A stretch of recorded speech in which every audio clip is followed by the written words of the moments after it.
My name is Karen Maloney, and I'm the executive publisher for economics books at Cambridge University Press. Cambridge University Press is a part of Cambridge University in England, and the press has been around since 1584.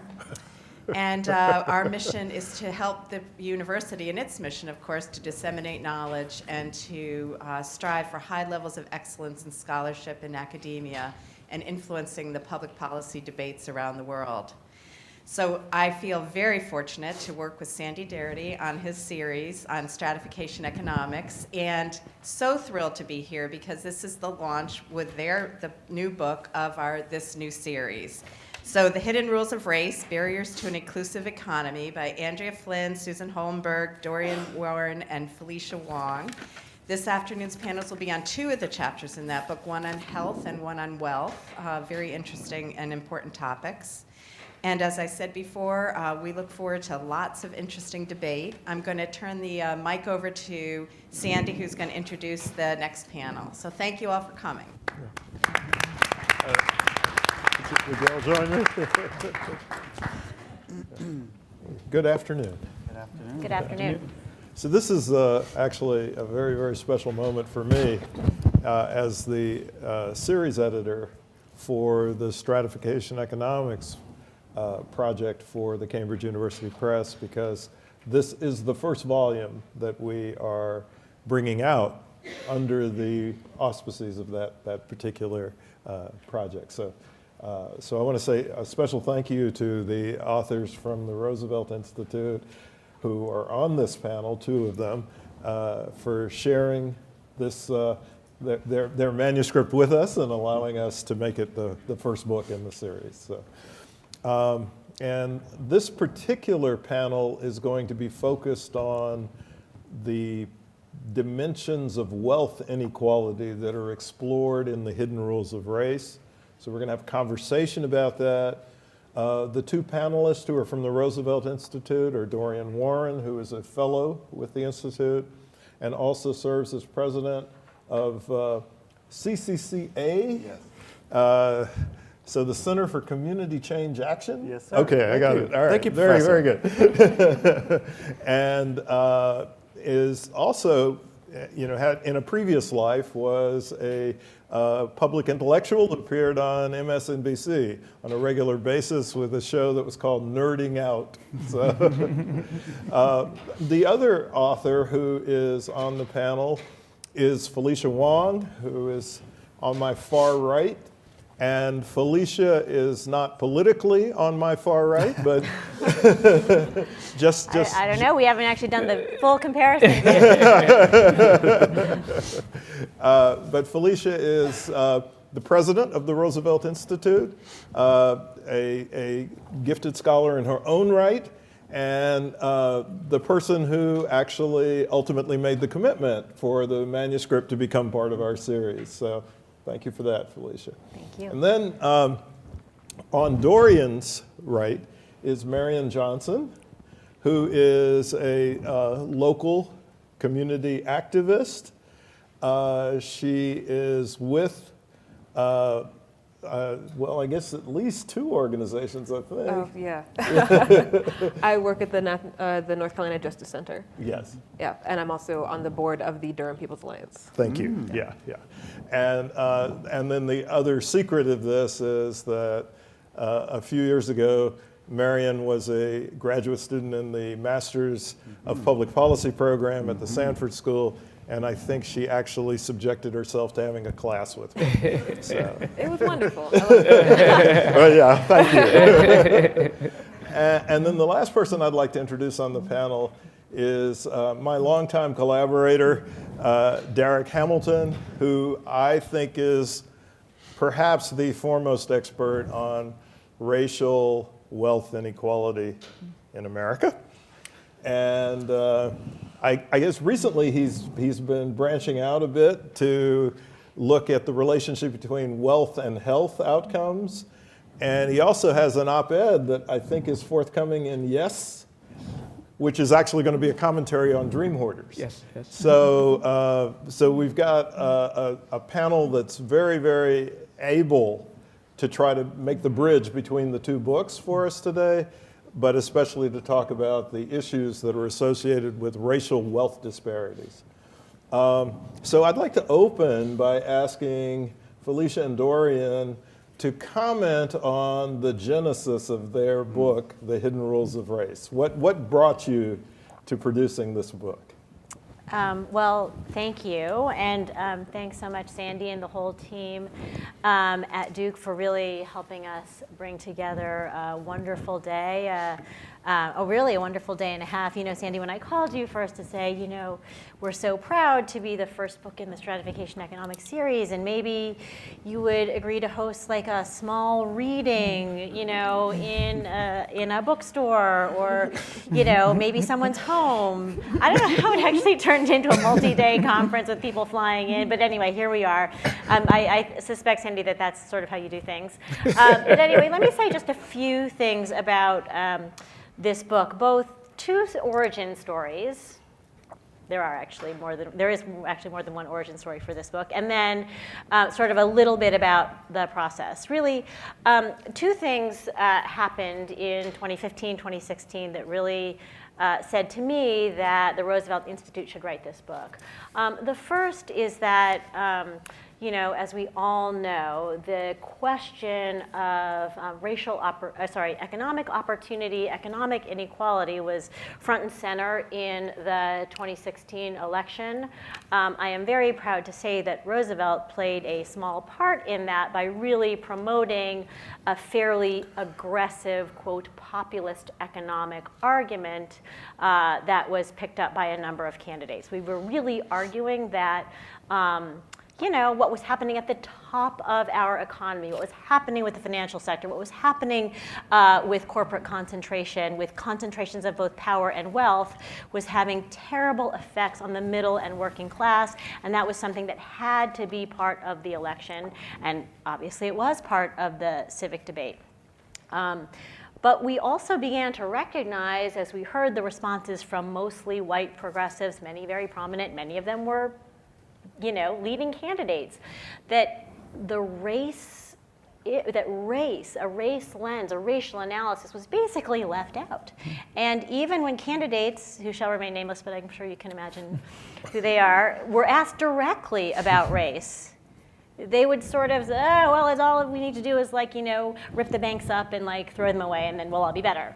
And, you know, that just seemed to me and to all of us at Roosevelt to be incomplete. And so we thought we wrote a book on the rules of the economy. We should also write a book that, actually it was supposed to be a 20-page lit review, but anyway, a book about the rules of race. So that was the first thing. But then the second thing, Dorian and I had lunch right near the MSNBC studios one day, and you know, Ta-Nehisi Coates had written, you know, many of his essays in the Atlantic, but in particular had, you know, we were commenting on the case for reparations, and I said, Dorian, that is such an amazing and lyrical piece, and maybe we should write something that has kind of all the data, like the analysis, you know, we should write something that kind of backs it all up. Ta-Nehisi, of course, tells mostly a housing story, but we should really look at the racial rules across all of the sectors of the economy.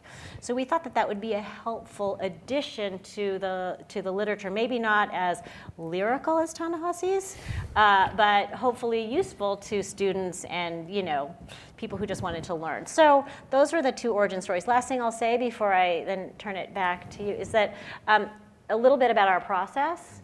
The way we met Darrick and Sandy and many others is that once we had this idea that this book had to be written, we actually knew at Roosevelt, we're a small think tank, policy institute in New York, and we have some great scholars, including Andrea Flynn and Rakeem Abood, whom you'll hear from later, and Dorian. But no one has a lock on this stuff, right? So we called everybody we knew. We were fortunate enough to be able to call Darrick and Sandy and to call dozens of other scholars and dozens of other activists and advocates and political strategists to say, help us, basically. If we wrote this book, what would you want to see in it? What would you find most useful? What perspective should we take? What perspective should we avoid? And we had multiple convenings and many, many, many multi-hour conversations. And so in the course of that, I feel like this is a little bit our book, but it's a lot of people's book. And I am very, very pleased that Sandy and Darrick and many of their other colleagues have been so helpful to us along this journey. So, Dorian, I'd like to ask if you could reflect on the fact that initially, I think the Nobel laureate Joe Stiglitz had a book that was called Rewriting the Rules of the American Economy, which was a product of the Roosevelt Institute and his involvement and engagement with the Institute. And then subsequently, you collectively had a report that was called Rewrite the Racial Rules that I think came out in 2016. And so now the new book is called The Hidden Rules of Race. So would you reflect on what you all mean about the rules and what that implies about race in particular? Sandy, that wasn't in the script. So now I'm a little nervous all of a sudden. Just to say, by the way, on the process, we did invite and ask a lot of academics and advocates for advice. We ignored some people, but what we didn't do was to ever ignore Darrick or Sandy. So thank you both very much. Well, thank you for not ignoring us. We listened intently, actually, to everything you said. So we thought it would be useful because what Felicia said is partly this came out of what you might think of as a movement moment as well. So there was a political campaign happening, but there was also the movement for Black Lives. So there was a lot of discussion about race and especially police violence that was happening around the country. And we observed that much of that discussion, not all of it, because a lot of it was focused on structural reforms to policing and police departments. But often when we talk about race in this country, it's about individuals, it's about individual racists, it's about what's in people's hearts. It's at the micro individual level. And we wanted to elevate the conversation to a different plane, so to speak, and really focus on structures and rules. And so when we talk about rules, we mean policies by governments, whether federal policy, state policy, local policy. We mean a system of practices. So how do employers engage in employment practices, whether in terms of hiring or promotions that disproportionately affect people of color and women, and especially women of color. So by rules, we want to put that on the table, because I don't care personally what you believe, I do care how you treat me. So we have to distinguish what people believe in their attitudes. It's kind of called in social science the attitudinal fallacy. So we focus a lot on attitudes and public opinion versus behavior. And attitudes don't always match with behavior. Because you could actually hate me, but under law have to treat me with respect and with equal rights, right? So we thought that was the place to focus. So it was both, in some ways, now to be honest, since the book is out, yes, was it an intervention into, say, the social science literature on race and the economy? Absolutely. Mm-hmm. It was also political intervention, to be honest, into the conversation, to focus on the rules, because when we focus on the rules that structure behavior and then outcomes, it also means, for me at least, and for Felicia and Andrea, that we have leverage on how to change the rules. Like, I know I can spin a strategy of changing the rules around employment or lending or a range of other areas, health, schools. I'm more confident in that than I can if I'm going to convince you not to be racist, just honestly. So part of this was a political intervention. It's also, we do think in terms of the causal impact on disparate racial outcomes, on inequality. We actually think the rules have more causal weight, and they actually really matter in almost every realm of life: health, wealth, income, education, criminal justice. I mean, in democracy, right? If democracy is nothing else, it's a set of rules of who belongs and who doesn't belong, who gets to participate, who doesn't get to participate. So we thought for a number of reasons, the rules, and it's part of the Roosevelt Institute's legacy the last few years, as you pointed out, Sandy, in terms of the report and book by Joe Stiglitz. No one had quite married this idea of the racial rules in terms of the economy that we saw in a compelling way, or at least people have done it before, but it needed to be updated. So that's, that's the other part of the origin story of it. So let me push a little bit Yeah. off script again, which is to ask, what is your perception of the relationship between talking about the rules and what we sometimes refer to as structural explanations for inequality? I think it's a level down. So when we talk about structural racism, we mean the entire system, right, of, I'll throw another term at you, of racial capitalism in America, in every institution. And I think, so that's like the everything, right, in terms of structural racism. People often use the metaphor of it's baked into the country. It's baked into the, racism is baked into the structure of the country. That's, I believe it, it's true. I could offer you empirical evidence. It leaves you a little paralyzed. So then what do you do about that? If it's baked in, if it affects every single institution in society, you can feel a little powerless to do something about it. So if you go a level down to specific institutions and the rules which govern specific institutions, we're in North Carolina. There is a rule called SB 589, I believe, was the voter suppression law here. I can wrap my head around that, and I can actually create a strategy to change it, right? I can understand the history of voting rights in this country and in this state as a set of rules that structure the participation, especially of Black people and people of color, and that lead in various moments over time to disparate outcomes. That seems not only tangible, but conceptually, it seems the right place to focus, to have people understand how the racial rules affect their daily lives, but then also what they can do to change them. So in the book, there are two theoretical frameworks that inform the content of the data and the interpretation of the data that you present. One of these is stratification economics, which is why I immediately thought that the book was a natural for the Cambridge University Press series. And the other is something called targeted universalism, which we attribute to John Powell at the Haas Institute. So Darrick, I'd like to ask you to comment on the relationship between stratification economics and targeted universalism, if any, and what is the content of those two approaches that appears to inform what's happening in the whole book? Good question.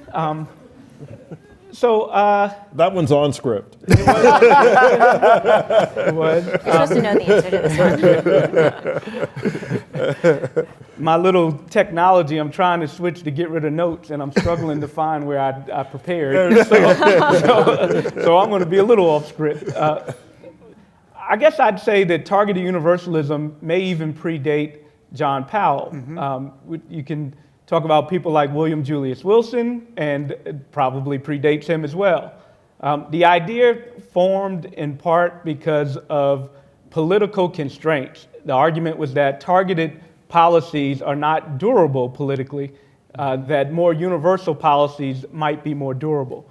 But someone said it, and I can't remember, virtually no policy is not targeted in some way. Yep. Usually Social Security is given as the example of something that's universal, but that's clearly targeted. It's not an untargeted program. But nonetheless, the idea that programs that are more universal would have more buy-in. William Julius Wilson, when he talked about it, he also discussed it in terms of race, that if you're talking about race-specific policies, they really are not durable, that we'd be better off with class-specific policies than race for the political viability. That said, John Powell seems to, my interpretation is that he talks about a new frame of policy where we think about a universal goal. So say everybody will, I think one example he's given is have reach 8th grade proficiency in math by 8th grade. Let's say that's the goal. But some groups may be more disparate in terms of reaching that level. So he's talking about targeted approaches to get everybody to reach some universal goal. Okay. So my read of that is that's kind of an implementation approach. I'm not even sure that targeted universalism is per se a policy approach. And there's a certain irony in that. The political constraint that leads you to say not to use targeted programs because of the political viability, well, if you're using an approach of targeted universalism, eventually if you're enriching one group that is subpar in reaching the universal standard, in some ways, ironically, isn't that also in the realm of a political approach where you're targeting a group? I think so, but I'm not sure.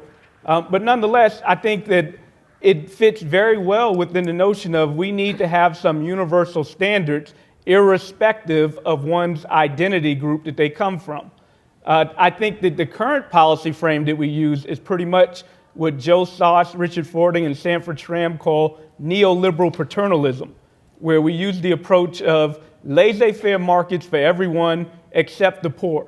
For poor individuals, the reason they're doing subpar, and I'm going to get to stratification economics, the reason they're doing so poor is because they're engaged in some behavior, norm, attitude that is not being rewarded in the marketplace, and that behavior, norm, or attitude needs to be corrected. And the way it's corrected is through sanction, punitive tactics that sanction them. And in their book, they describe race as the political fodder to implement harsh punitive controls on the poor. And we can name them, social experimentation, moving opportunity experiments. That would be an example of a neoliberal paternalist policy. Not trying to eliminate poverty, but income maintenance. That would be a neoliberal policy. I probably could go on and name a bunch more, fertility control. All these things aimed at trying to sanction seemingly bad behavior for poor people would fit in that realm of neoliberal paternalism. A stratification economics approach, and one that I'm pretty sure that Roosevelt Institute is on board with, if you just read their book, is one where we try to enable people.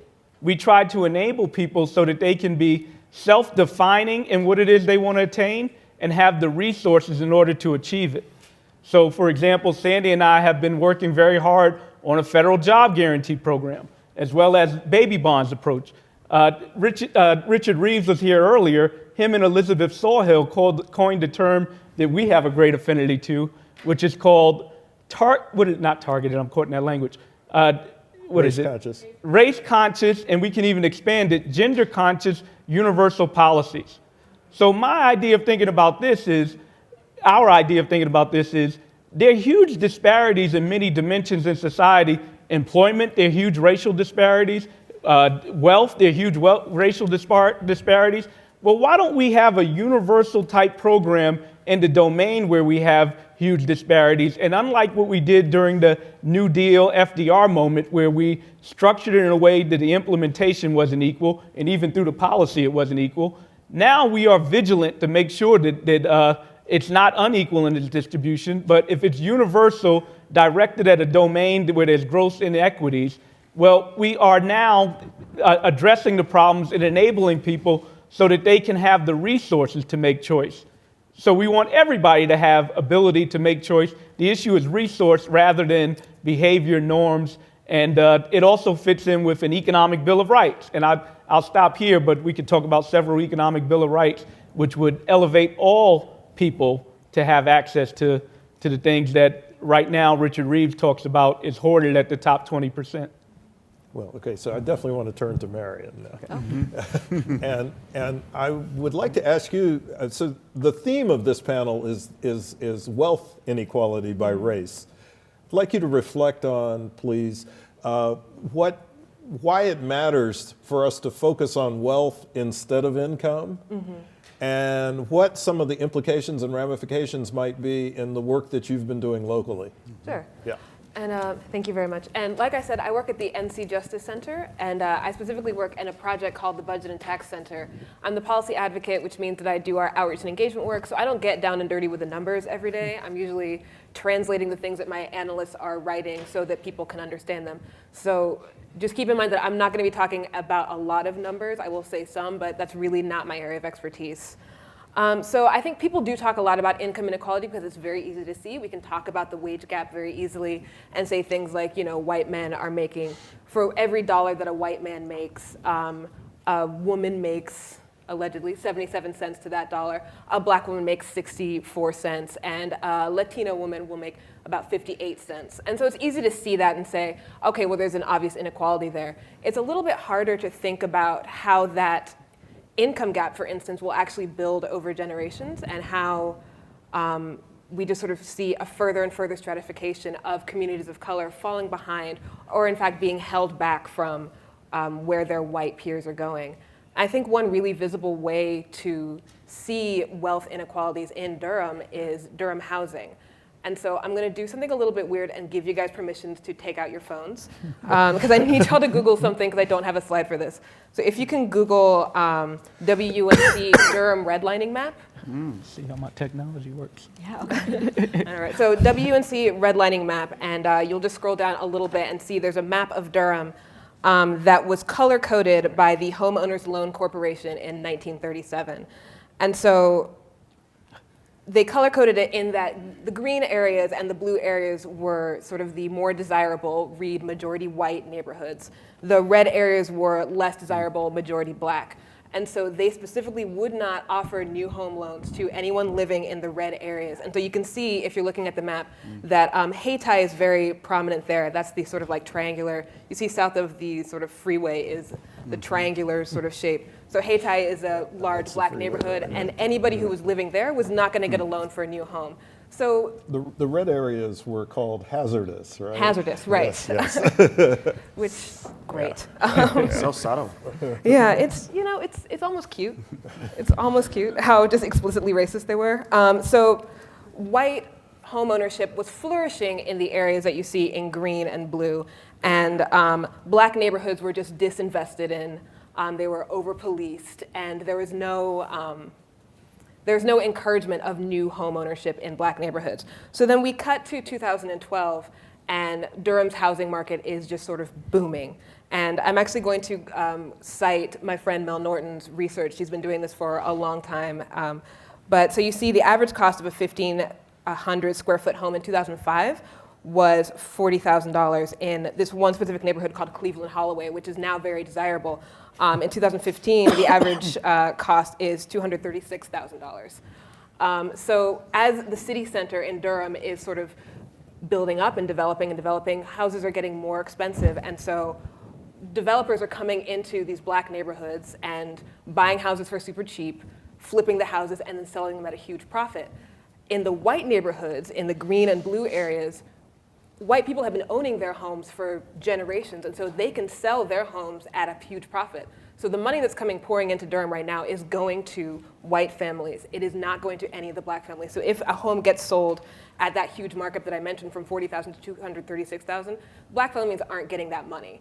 And so that's sort of, you see intergenerational wealth in white Durham. You see intergenerational debt and poverty in black Durham. And so that's one really visible way. I mean, I don't own a home because I got student loan debt, which is also a thing that we can talk about. So that's, I think, a really visible way, and something that's really important, because you can't fix that wealth gap just by saying, okay, well, let's close the income gap. Like, there's generational disparities and barriers that we're also up against. So on the ground, what's the consequence of this wealth gap? What does it mean in terms of people's day-to-day lives? Sure. And I will talk about student loan debt because it's on my mind constantly, almost like on a monthly basis when I'm paying my. So a lot of times you see when your kid's going off to college, you see a lot of white families taking out a second mortgage on their home so that they can pay their child's tuition if they own a home. In communities of color, you see a lot less home ownership, so you don't have that option. And so you're more likely to take out a punitive, like a loan at a punitive interest rate in order to pay for your child's tuition. That means that your child is going to graduate with a greater amount of debt than his or her white peers. And so in North Carolina, you're also seeing the state government underfunding public universities at a drastic rate. I mean, state funding has been dropping since 2008. So tuition's going up, so the burden of funding is now falling on tuition-paying students. So students of color are taking out more student loan debt in order to cover their tuition, and their debt is multiplying almost exponentially once they graduate at a rate much faster than their white peers. And so that's one thing in the day-to-day where, like, the fact that your family did not own a home is also hurting your future because you are now in more debt than your white peers. You went to college so that you could get a better job, so you could get more income, but now you have this additional burden that, like I said, like closing the income gap or raising the minimum wage is only going to address part of that. And so that's another just sort of day-to-day burden that you're faced with that has nothing to do with you and what you've done, but everything to do with the circumstances that have been specifically created so that you'll be held back. So let's go back to the national level for a moment, and I'd like to ask for some reflections on the reasons for the racial wealth gap. And it might be helpful if that's preceded by some very brief description of what the magnitude of the racial wealth gap is.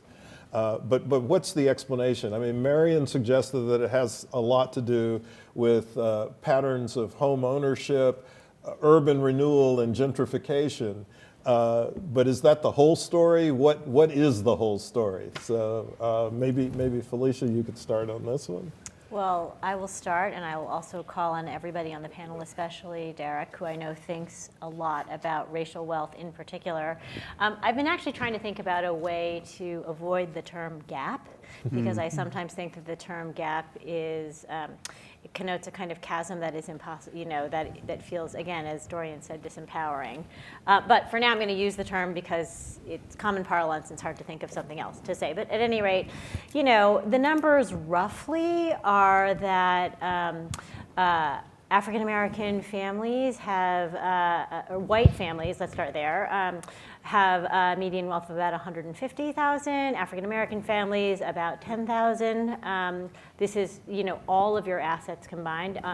If you take the numbers, especially for women, single African American women have about $100. Single African American mothers have zero net worth. So we are talking, and what that means to me, and we can talk about the drivers, it is housing, but it's also much more than housing, and I think both Sandy, you and Darrick have made that point very well and very importantly. What that means is that if you are in a family that has very little wealth, it means you have absolutely no cushion against any of life's vicissitudes, right? Whether it is your car breaking down, or an illness, or your kid getting sick. These are, you simply cannot cover for yourself. It also means that if you wanted to take a risk to change jobs, to, again, send your kid to a school that might be a bit more expensive as part of an human capital investment strategy, you're simply not going to have the ability to do that. And income also, of course, contributes to this, but the reason wealth is so important is that wealth, if you think intergenerational wealth, which we often talk about, this is really just crystallized history. It is really just, not just, but it's really tragically a reflection of the fact that for 350 years we have seen a system of rules, slavery, Jim Crow, redlining, et cetera, that have, when you exclude a group of people for this long, what you end up with is really having made a set of economic decisions on their behalf that leads them unable to cope with anything resembling risk. So that is why I think it is so important, and that is something about the magnitude of the numbers. Yeah, it's baseball season. The World Series is on. My Cubbies aren't in the World Series, unfortunately. But I bring that up because, we won last year after 108 years. It's sort of like the wealth gap. Well, that's why I asked about usually. Yeah, nothing. It's like there's nothing for over 100 years. Although we never won as black people. It doesn't work. But to go back to the baseball metaphor, Barry Switzer is famous for saying some people are born on third base but go through life thinking they hit a triple. So that's the essence of wealth, right? And if you extend it, well, some people maybe make it to first base, but then there are lots of people that can't even play the game, can't even get in the game. So that's sort of in a different, it's a visual, right, or different visual of the wealth gap. And as Felicia said, it's crystallized history. So if you think of the first 25 decades of this country, which is 250 years, when black folks were property, well, property can't own other property. And if wealth is in essence an asset in the owning of property, so we gotta add all that up. That's the first 25 decades. Then the next 100 years, or the next 10 decades of Jim Crow, which is basically slavery by a different name. So debt peonage, contract labor. So black folks weren't able to build wealth for the next 100 years. So that's the 350 years. And then it's been 50 years since, say, the Civil Rights Movement. And there was some progress in response, by the way, to the New Deal that excluded black folks from building assets, especially through housing policy, federal housing policy. But then we had the 68 Fair Housing Act, we had the 77 Community Reinvestment Act. So those were a set of racial rules that were more inclusive, that were meant to address the housing gaps and the wealth gap. But then we had, and we've talked about this a little bit, deregulation. As Felicia says, deregulation is just re-regulation by a different name. It's re-regulation for powerful people. So deregulation of banking and finance, which then created a set of non-rules that allowed the emergence of subprime lending and predatory lending that targeted especially African Americans and especially black women.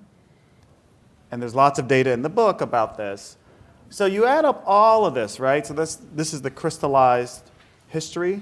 So 250 years, 100 more years, then we have like a little blip of progress, but then boom, by the 90s, we have the subprime crisis, and then we get to 2008, and all the, basically it's wiped. So, I mean, it's amazing to me that some black people even still have, 7 cents on the $1 of white wealth? Like, wow.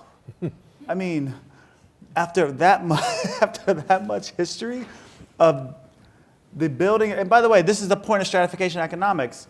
Inequality is relational. So when the first 250 years, when black people were property, well, somebody was owning them, right? This goes to Richard Reeves' argument earlier about downward mobility. You can't just think about upward mobility. Everybody can't always be going up. Somebody has to fall for there to be upward mobility. So someone has to be accumulating wealth for others to be dispossessed of wealth. So that adds then to the broader notion of the racial wealth gap. I can't think of another word either, Felicia. So some people are benefiting, some people aren't. But then to bring it back to the initial example, this is how we have a lot of people who get born on third base. And it's very easy and more convenient to walk around to not acknowledge that, while other people are trying to get into the game. So we have to, essentially, the bottom line is we have to change the rules of the game, surprise, surprise, to allow broader access to building of wealth, both for the insurance purposes Felicia talked about, so when hard times come, but then also to be able to take risk. Wealth is also being able to start a business and have it fail and be okay. So there's a general point that you made that echoes something that Richard Reeves said about the issue concerning downward mobility. And I'd like to throw this open to everyone on the panel. But if the argument is that for some to move up, someone else must move down, we're essentially suggesting that inequality is a zero-sum game. And so then if that is in fact true, then doesn't it become essential for us to make sure that we have a universal standard that makes the situation for folks at the bottom one that is not one of severe deprivation? That if you're going to be at the bottom, your life is not going to be tormented and horrible. And so if that is the case, then what steps could we take to make sure that our bottom is not awful? The answer is absolutely yes. Inequality is zero sum, and we probably want to live in a society that is inclusive. We don't let people fall too below a certain standard of living. And inequality becomes really pernicious when it's based on some group identity like gender or race, right, as opposed to some other dimensions of inequality.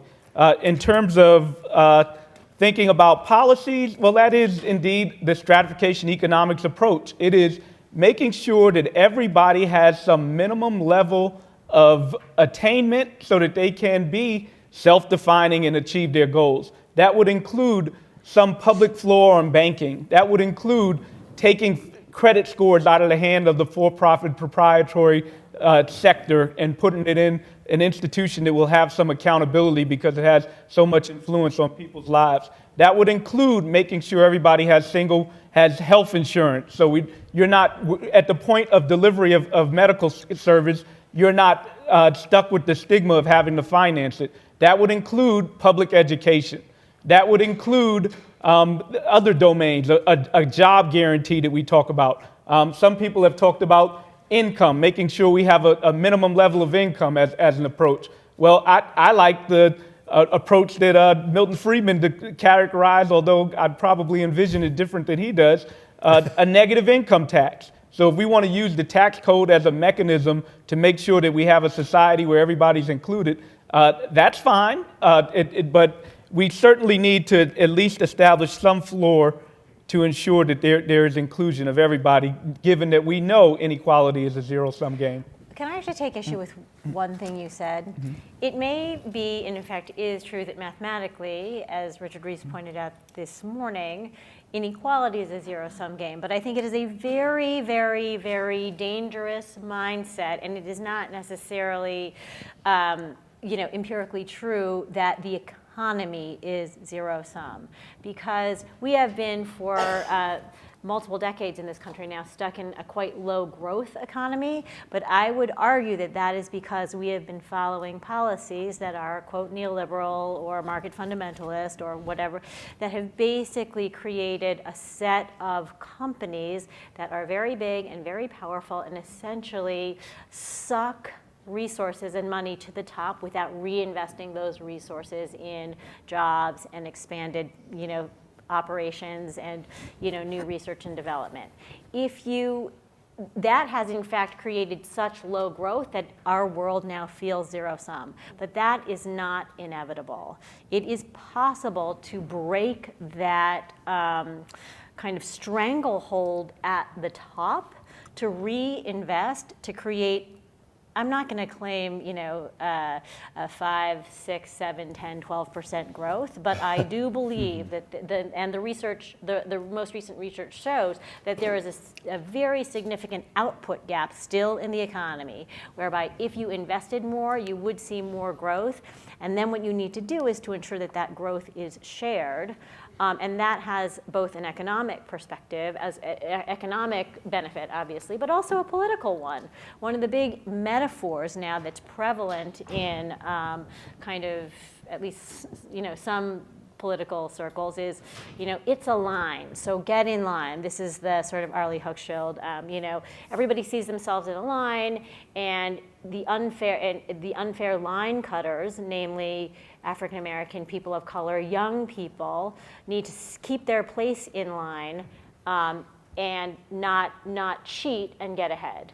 Well, that image of a line is inherently zero-sum, but if you flipped the line such that all people were standing shoulder to shoulder in an economy that was growing and pro-investment, and by that I mean both public and private investment, you could imagine both a different politics and a different economy. So I would just say that I think a zero-sum language is in some ways an important thing to realize when you're talking about inequality in an abstract sense, but it is not necessarily true that our economy is inevitably zero-sum and low growth. So you've actually gone back to Joe Stiglitz's initial discussion of rewriting the rules of the American economy so that in effect we're rewriting the practices of macroeconomic policy in the United States in such a way Yes. that we alter the distributional consequences Yes, of those and policies? then it's up, but we must make sure that these gains are shared in a way that I would say are consistent with targeted universalism. In other words, if the crystallized history of wealth has left some people much farther behind, if the line flips, who in fact needs the most, such that everybody kind of gets to this kind of shoulder-to-shoulder position. So that's why I think the racial rules analysis and the economic rules analysis are inextricably linked. So here's a couple of responses. I'd say, one, we can think that of collective assets and public goods where we're all better off, and that indeed is part of a stratification economics frame also, where if we have public education, that's an asset for everybody, it's not an individual asset. But by definition, inequality is zero sum. By definition. And I think that some of the points that Richard Reeves was making is we need to recognize that, and recognize that if we want a different system of distribution, there is somebody's going to have to give up something if they want to. Yes. Now, the question of can we all be better off if we had a different type of economy that was more inclusive and leveraging? So this question might relate to growth. Can we have better growth if we had a more evenly distributed economy? Well, here's a response. Some of the research might show that the answer is yes, but that's context specific.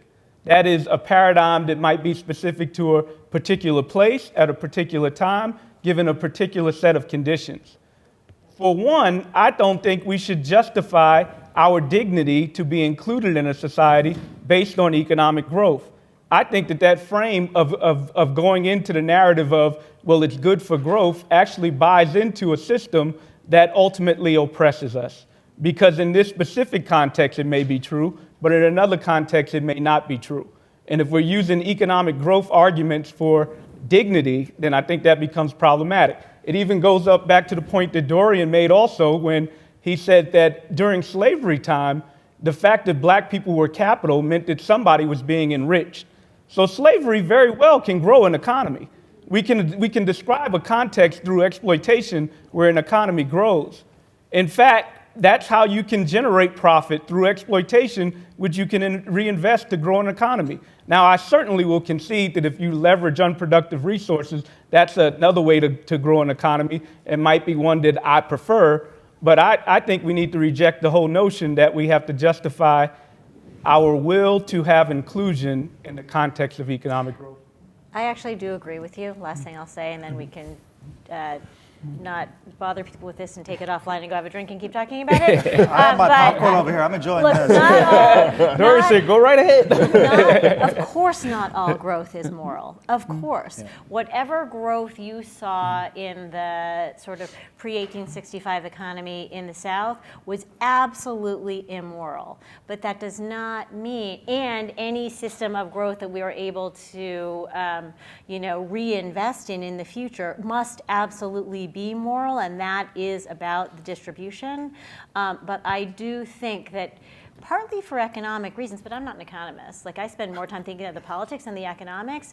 We are not going to get to a better society unless politically people believe that, more of us can get ahead, and that's I believe that growth is very important for a political mindset. I also think some people absolutely have to lose. They absolutely do, whether it's the 1%, the 10%, or the 20%. That is a very good and important conversation. But the important thing from both a political and an economic perspective is that if the 1%, quote, lose, there is not a whole lot of pain that is going to be associated with that, because most of those resources are just not productive. And they're also not needed for the dignity, as it were, of the 1%. So I think, anyway, well, we'll have a drink. So it's the 6,000 square foot house for the family of four. Right. Yeah, okay. Yeah, or 20,000 square foot house for the bachelor, anyway. But I want to comment about the phases of exploitation in the U.S. economy, and there are different phases. So if I think about the past 50 years or so, what is really a disturbing observation, but most people who talk about progress dismiss this observation, there's been no change in the relative economic position of Black Americans over the course of the past 50 years, since the passage of the Civil Rights Act. Okay? However, there has been a change in terms of the relationship between the overall compensation for labor and productivity in the US economy. So one thing that we've observed is this vast gap that has evolved between real wages and productivity in the US economy. And that is an indicator of the type of underlying exploitation that's associated with widening inequality. And so there's a period of exploitation that we have been experiencing recently that also has to be addressed in some way. Yeah. So one of the things that comes to mind is in talking about some of the policies that have been mentioned today, especially the ones that Darrick has talked about, like a federal job guarantee or the introduction of a baby bonds proposal, which is the provision of an endowment for every newborn infant by the federal government. So, rich people give their kids trust funds. Why shouldn't every child have a trust fund? Okay, so that's the idea behind the baby bonds. These are big and bold policy changes, and to be quite frank, I don't think that any of us have an expectation that this will be adopted in the near term, given the character of our current American Congress and chief executive. However, there may be some openings for some bold policies at the municipal or local level where there's a different political perspective. And so, Marion, I was wondering if you might comment on what you see as possibilities that could occur in a town like Durham or in other localities. Yeah, and I think, y'all who live here know Durham is special, and Durham is, Special. it is. And I think that things are possible in Durham that aren't necessarily possible in other, even cities in North Carolina. But I think, and I do want, I just keep on, this conversation that you two had is just still in my mind, just the idea that, gentrification and capitalism are just these sort of inevitable laws of nature. And, if we see downtown Durham just sort of exploding with wealth and other people are getting pushed out, well, that's just capitalism. And it's not, capitalism is a choice, and all of these policies are choices. And there are things like a living wage that are possible at the city level. Durham has the Livable, since we're Bull City, we have the Livable project, which is getting businesses to opt into paying their workers a living wage so that people can actually afford to live. And that's something that we talk about as a universal policy, but it's actually really helping, especially communities of color, because you see people of color and especially women of color working minimum wage jobs, and if they're given more money, honestly, the best way to fight poverty is to just give people more money. So paying people more for what they're doing, paying people what they're worth is a phenomenal way to actually address income and wealth inequality. And that's something that, we're seeing so many businesses and even Duke University opting into these policies. And because we're in North Carolina, there's sort of we have a preemption law that cities can't pass living wage ordinances for the city.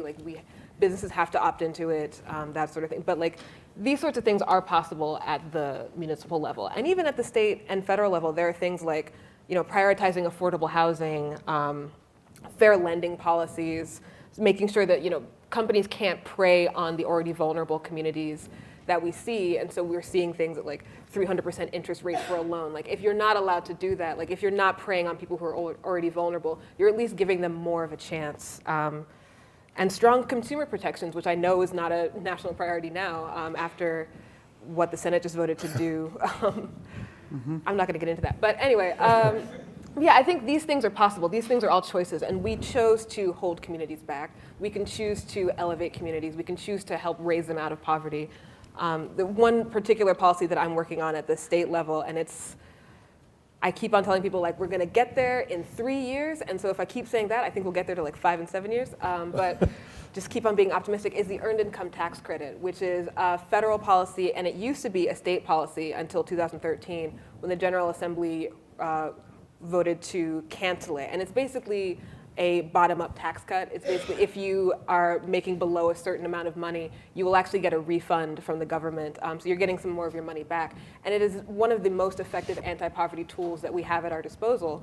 And so cutting the earned income tax credit at the same time as cutting funding for things like public education and not expanding Medicaid, these are things that are specifically trying to make vulnerable communities more vulnerable and not help them. If we have an earned income tax credit and other such like income tax supports, we're not only going to see communities of color being more economically secure, we're also going to see benefits in mental and physical health. We're also going to see more better education outcomes. And so there are a lot of policies that are available to us. We just have to choose them. And by we, I mean our politicians, and the politicians that we vote for have to choose them. Can I build on one of the things that you said around markets?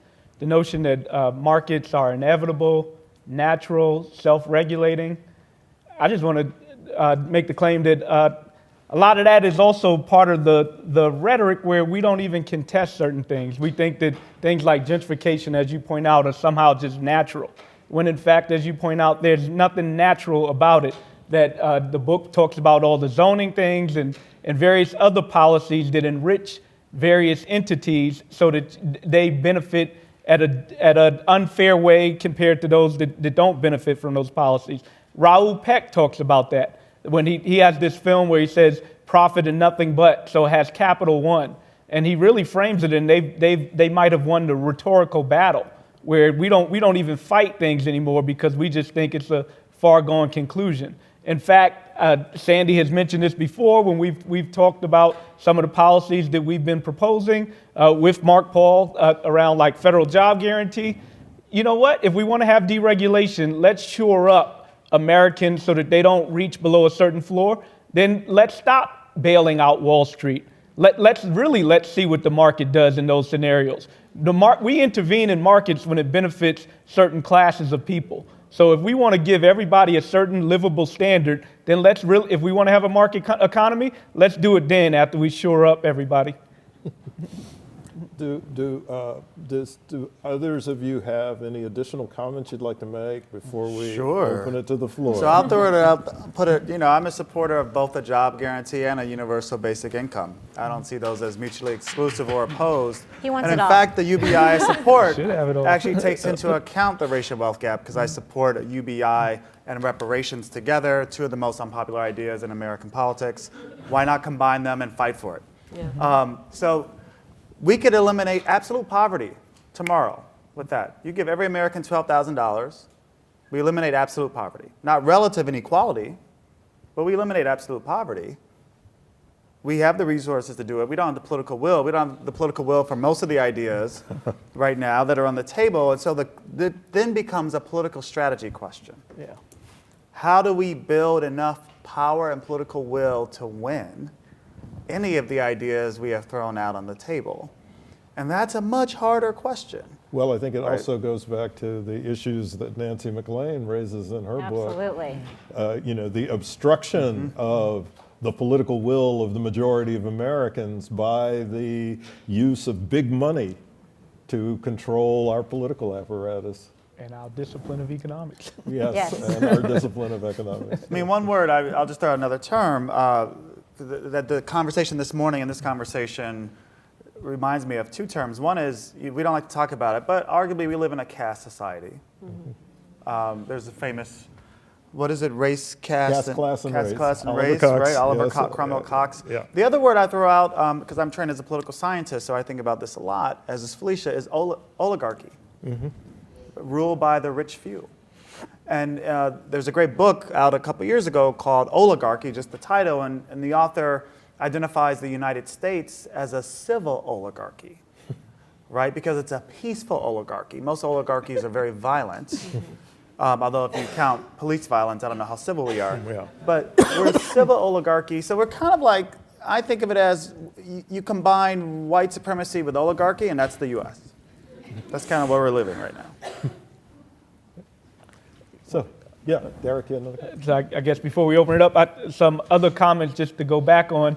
Felicia pointed out the large disparate wealth gap, but if we look at liquid wealth, even take out housing wealth, it even becomes more dramatic. and is indicative of Black and Latino households being solely reliant on work, that they have virtually no assets. At one point, the typical Black household had $25 in liquid assets if you exclude retirement, and $200 if you add retirement. So they're holistically relying on work, and it leads to the importance of work.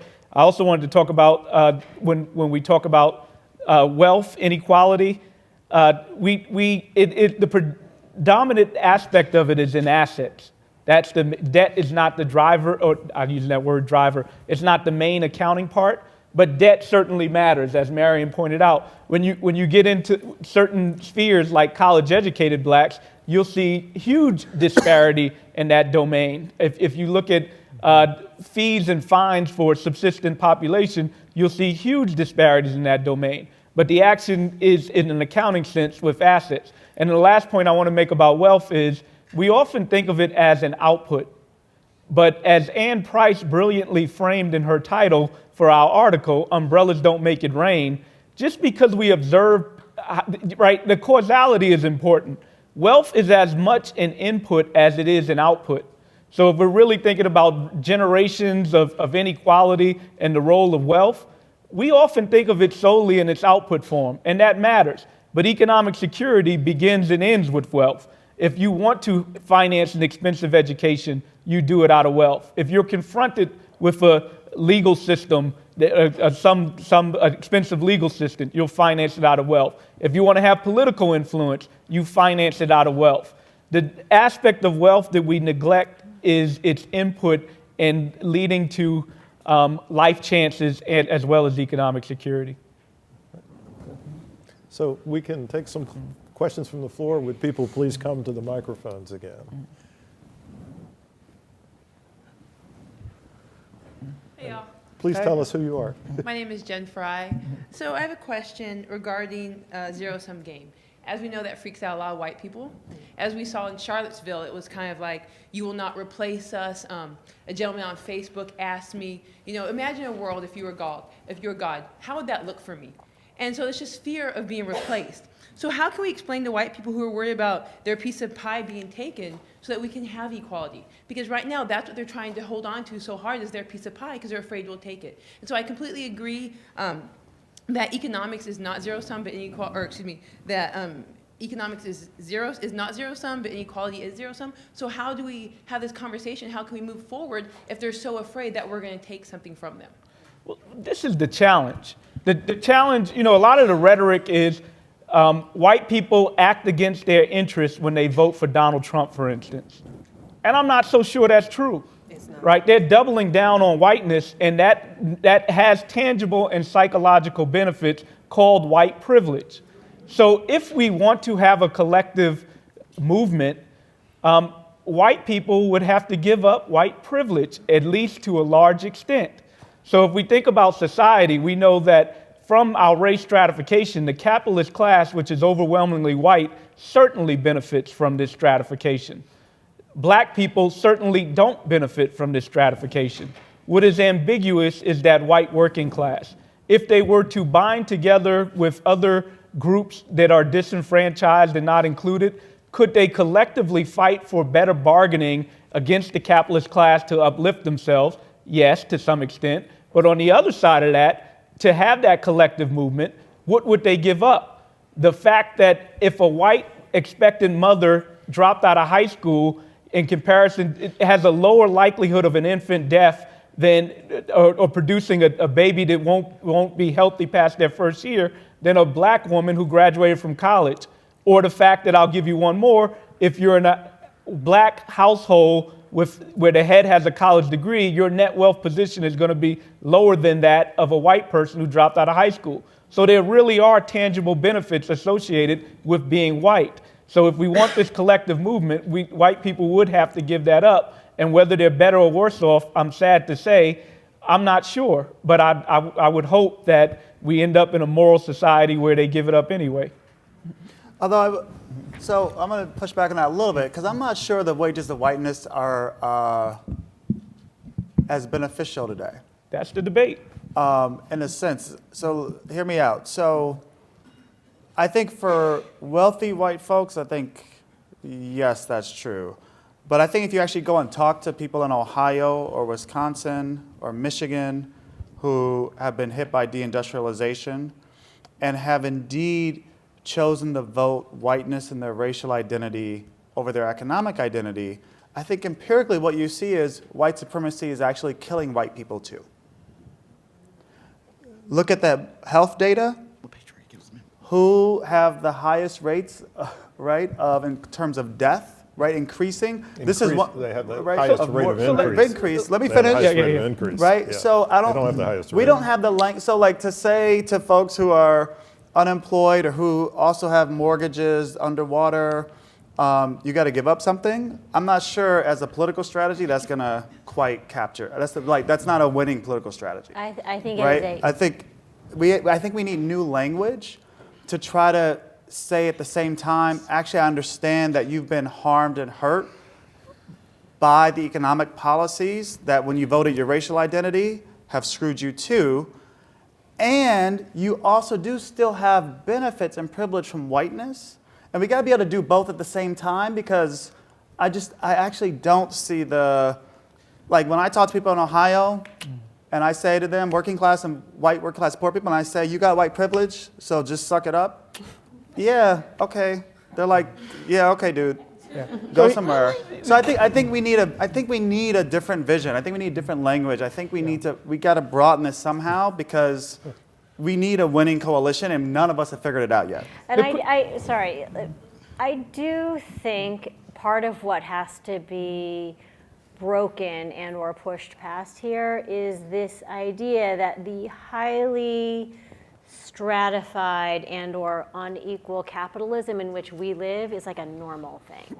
I think the idea that whether it's the platform companies like Amazon and Google or whether it is the telecom monopolies, like AT&T and Verizon, the idea that that is normal, and the idea that those CEOs should be making in excess of 300 times what the average worker in their own companies makes, and further that the people who would make the least amount of money in their companies, the front desk clerks, the food service workers, janitorial, aren't even in their companies anymore. They are as part of a quote fishered workplace. They now work for janitorial companies, making the absolute least amount you could possibly pay a human being. The idea that this is normal, we're like, the frogs in the boiling water. We don't actually recognize how high the temperature is. I do think this election showed many people that it is not normal. And the reason I think it's so important to point the spotlight there from a political perspective is it's neither the poor white person you're talking to in Ohio, nor the new Asian immigrants, nor the families of color who have been here for 300 years. None of those places are the places where we are going to see the resources within that we should be quote taking from in order to promote. And I will still go back to an investment economy. A stronger, more pro-growth and pro-equity of distribution economy. We have to be looking at the top. And I think that is very important to get out of this kind of, it's your fault, no, it's your fault political strategy, because that will never produce a winning coalition, and we know where that leads. We'll go to the next question. Okay. So we should go to the next But question. they went after me, I get a rebuttal. Just a quick response. Maybe you're right, Dorian. I think to me, it's an empirical question. You very well could be right, but I think if we're going to be honest in this, you very well could be wrong. Mm-hmm. And again, the very wrong thing is we need to be cognizant that there are tangible economic benefits, even for that poor white person, when they go to try to get a job, and they perhaps have a greater likelihood of getting that job than a black person who didn't even signal prior incarceration but got in. Regardless of whether or not they actually believe that they have that advantage. Yeah, but so that's they frequently believe that they don't. That the gap between blacks and whites has closed, or that black people have surpassed white people. Yeah. But in fact, the evidence doesn't show that. Yeah. But yeah, you're right. But there's some substantive benefits that they're afraid of losing. Yes, and then the question that came up about framing, political framing, the Reverend William Barber has the right framing that we need to go with. That this needs to be done because economic justice is a moral imperative. That's what we value and that's what we want. That's the ultimate framing we have to get to, because frankly, there's always going to be zero sum. But as a society, do we want to are we going to evolve to the point where economic justice is a moral imperative? And then the last point about the death, the mortality, I think that Case and Deaton are slightly wrong in their frame. Well, first off, let's put it in perspective. What do they find? They find for a certain demographic of white individuals, this is a certain age group who does not have a college degree. One misconception is that it's only white men, but it's true for white women also, that the mortality rates are rising. What that doesn't mean is that they have higher mortality rates than blacks. Right. It's just that they're the only group whose mortality rates did not decrease or stay stagnant, but actually rose. So that's context. Now, in their argument of why that's true, they frame it in absolute terms. They talk about a worsening in terms of not having the trajectory of real wage growth and other forms of economic outcomes compared to the past. What they don't frame it as, and what stratification economic has a lot to say, and what I have a doctoral student working on now is, perhaps the real reason is the threat to the relative position imposed by some other groups, including women coming into the labor force or the position of blacks and Latino. That perceived threat could be creating that anxiety that's leading to that change in mortality. Let's test that and find out. One last question on this round. Sorry, Ron. Okay. I'll make it quick. YM Carrington again. You mentioned on the panel during the discussion that one of the big problems is that a lot of times poor and working class people internalize the narratives of the society, the oligarchic, capitalist, white supremacist society we live in. So knowing that government's not going to change, government and industry are not going to change on their own. They're not going to stop being racist and classist on their own. What can we do to encourage working class people, and I'm specifically talking about African American, slave descendant working class people, poor people, to demand of government, demand fully funded social welfare, fully funded housing, basic income for folks who are unemployed, fully funded unemployment, and those benefits that we're entitled to. Because one of the things that happens, we talked about this at lunch, is that we fall into the self-blaming. That I need to work harder. I need to start my own business. It's my fault. I'm lazy. Something's wrong with me. I don't work hard. I sleep too long or whatever. Rather than no, government needs to do this because I pay taxes, and that. So how do we flip that mindset with oppressed people? And I'm talking about all poor people, but specifically with African Americans, because we really internalize the idea that we're at fault for being poor. So I'm putting that to the panel. And I think, if I can, this is something that I do a lot in my work. Like I'm lucky that I get to go out into communities a lot. I don't stay in Raleigh all of the time and do work, but I do get to go to other communities and talk to people. And first, at least half of the conversation is just me listening, saying, what's going on in your community? What are you seeing? What problems are you seeing? And what opportunities are you seeing? And then an important part of that conversation is also me saying, okay, so here's the truth, and here's the reality, despite what you've internalized, despite what people keep on telling you, this is the reality, and you are actually an incredibly powerful person, and you're in a powerful group, because our politicians are supposed to answer to us, and they don't answer to us unless we are telling them things, and we tell them things by voting.